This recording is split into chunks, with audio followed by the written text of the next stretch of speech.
প্রিয় ভাই বোনেরা, আপনাদের ভালো রাখার জন্য, দেশ এবং জনগণকে নিরাপদ রাখার জন্য, জনগণের অধিকার সুপ্রতিষ্ঠিত রাখার জন্যই আমাদের এই রাজনীতি, বিএনপির রাজনীতি।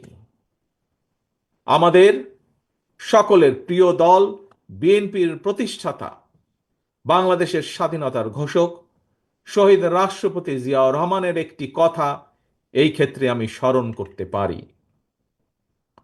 শহীদ জিয়া বলেছিলেন, আমাদের রাজনৈতিক দর্শন হলো জনগণের কল্যাণে কাজ করা।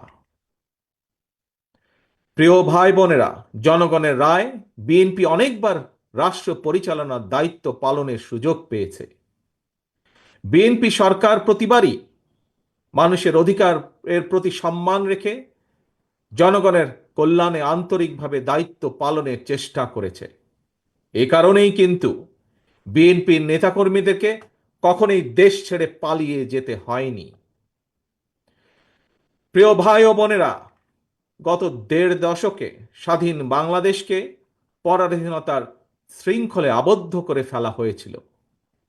দুর্নীতি, দুঃশাসন চালিয়ে পলাতক স্বৈরাচার জনগণের স্বাধীনভাবে বাঁচার অধিকার, ভোটের অধিকারকে কেড়ে নিয়েছিল, জনগণকে করেছিল ক্ষমতাহীন।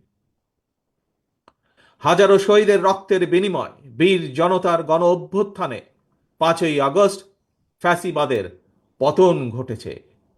কিন্তু ফ্যাসিবাদের পতন হলেও আজও জনগণের গণতান্ত্রিক রাজনৈতিক অধিকার এখনো সম্পূর্ণভাবে প্রতিষ্ঠিত হয়নি।